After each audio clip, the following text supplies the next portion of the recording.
এই তিনটি বদভ্যাস যদি আপনি ছাড়তে পারেন, তিনটি বদভ্যাস ছাড়তে পারলেই আপনি ধনী হবেন ইনশাআল্লাহুল আজিজ। বুখারী শরীফের হাদিসে যে কোনো একটা কারণ, বুখারী শরীফের হাদিসে এসেছে যে কোনো একটা কারণ থাকে তার বরকত চলে যায়। অর্থাৎ এই তিনটা বদভ্যাসের মধ্যে যে কোনো একটা বদভ্যাস যদি তার থাকে তাহলে তার বরকত চলে যায়। অভাব অনটন থাকে, অভাব অনটন লেগেই থাকে, রহমত বরকত সাকিনা কোনো কিছুই নাজিল হয় না। এক নাম্বার, আপনি একটু মিলায় আনেন, একটু মিলায় আনেন আপনার ভেতরে আছে কিনা, আপনার ফ্যামিলির কোনো সদস্যের ভেতরে এটা আছে কিনা। এক নাম্বার যেটা বলবো সেটা হচ্ছে মিথ্যা কথা বলা। এই মিথ্যা কথা আমাদের মধ্যে অনেক আছে। স্বামী স্ত্রীর সাথে মিথ্যা কথা বলে, স্ত্রী স্বামীর সাথে মিথ্যা কথা বলে, অর্থাৎ সত্য গোপন করে, সন্তানের সাথে সত্য গোপন করে, স্ত্রীর সাথে সত্য গোপন করে। অর্থাৎ একটা সত্য গোপন করার জন্য কিন্তু আরো কয়েকটা মিথ্যা কথা বলা লাগে, এটা কিন্তু মনে করতে হবে।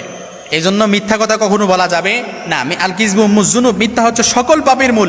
রাসূল সাল্লাল্লাহু আলাইহি সাল্লামের কাছে এক লোক এসে বলে, ইয়া রাসূলুল্লাহ, আমার ঘরে তো কোনো কিছুতে বরকত নাই, শান্তি নাই। রাসূল বলে, মিথ্যা কথা ছেড়ে দাও, তোমার সব কিছুতে বরকত হয়ে যাবে। সুবহানাল্লাহি ওয়া বিহামদি।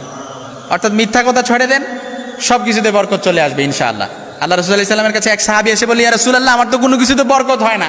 আল্লাহর হাবিব বললেন, তুমি মিথ্যা কথা বলা ছেড়ে দাও, দেখবা সব কিছুতে বরকত আসতেছে। এই জন্য পরিবারের মধ্যে যদি বরকত চান, রহমত চান, অপমানটন দূর করতে চান, শান্তির স্বর্গরাজ্যে পরিবারটাকে বানাতে চান, তাহলে মিথ্যা কথা ছেড়ে দেন, তাহলে আপনি নিমিষে ধনী হয়ে যাবেন। আপনার ভেতরে সব কিছু যদি আপনি মিথ্যা কথা বলা ছেড়ে দিতে পারেন, ইনশাআল্লাহুল আজিজ আল্লাহ তাআলার রহমত চলে আসবে। এটা কিন্তু একেবারে পরীক্ষিত। দুই নাম্বার যেটা, সেটা হচ্ছে আল্লাহর রিজিকের সাথে বেয়াদবি করা যাবে না। প্রিয় ভাইরা আমার, একটু খেয়াল করে বুঝেন, আল্লাহর রিজিকের সাথে অনেকে বেয়াদবি করি, অপচয় করি।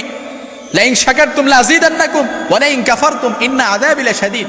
আল্লাহর হাবিব সাল্লাল্লাহু আলাইহি সাল্লাম বলেন, কেউ যদি আল্লাহ রাসূল সাল্লাল্লাহু আলাইহি সাল্লামের মাধ্যমে আল্লাহ তাআলা জানায়া দিলেন, যারা নিয়ামতের শুকরিয়া আদায় করে তাদের নিয়ামত আল্লাহ তাআলা বাড়িয়ে দেয়, আর যারা নিয়ামতের অশুকরিয়া আদায় করে তার আল্লাহ তাআলা তাদের নিয়ামত সংকুচিত করে দেয়, কমিয়ে দেয়।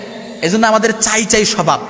1 টাকা থাকলে 2 টাকা যায়, 5 টাকা থাকলে 10 টাকা যায়, তারপর 10 টাকা থাকলে 20 টাকার মালিক হতে চাই। যে 1 তলা বিল্ডিং এর মালিক আছে ও 2 তলা বিল্ডিং এর মালিক হতে চায়। অর্থাৎ চাই চাই স্বভাব। হাত্তা জুরতুমুল মাকাবির, কবরের মাটি ছাড়া এই আমাদের জিহ্বাটারে কোনো কিছু দমায় রাখতে পারবে না।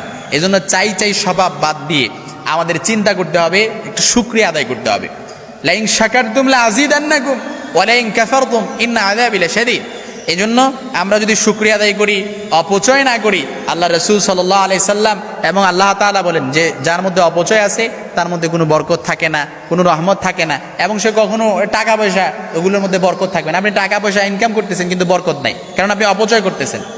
এই অপচয় করার প্রবণতা আমাদের মা বোনদের মধ্যেও দেখা যায়। অনেক সময় লাইটের সুইচ অন করে রাখে, গ্যাস দিয়ে তারপর অন করে রাখে, গ্যাস দিয়ে কাপড়ও শুকায়, অনেক সময় দেখা যায়।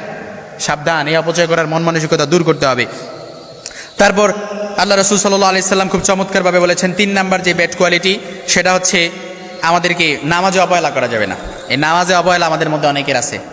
নামাজে আমাদের মা বোনদের মধ্যে বেশি দেখা যায় নামাজের প্রতি অবহেলা।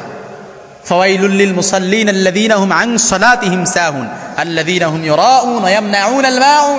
সূরাতুল মাউনে নামাজে অবহেলাকারীদের ব্যাপারে আল্লাহ তাআলা খুব সাবধানভাবে আমাদেরকে সতর্ক দিয়েছেন। এজন্য নামাজে অবহেলা করা যাবে না। নামাজের সময় এসে তো নামাজ পড়ে ফেলেন। অনেকে বলবেন, হুজুর আমরা তো নামাজই পড়ি না, আবার আপনি নামাজের কথা কি বলবেন? না প্রিয় ভাই আমার, নামাজের প্রতি অবহেলা করলে আপনার কোনো কিছুতে বরকত থাকবে না। আউয়ালু মা ইউহাসাবু বিহিল আবদু ইয়াউমাল কিয়ামাতিস সালাত।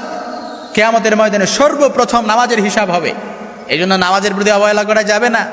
নামাজের প্রতি একদম আমাদেরকে পুঙ্খানুপুঙ্খভাবে নামাজ আমাদেরকে সময় মতো আদায় করতে হবে। আমাদের মা বোনদেরকেও জানায় দিবেন।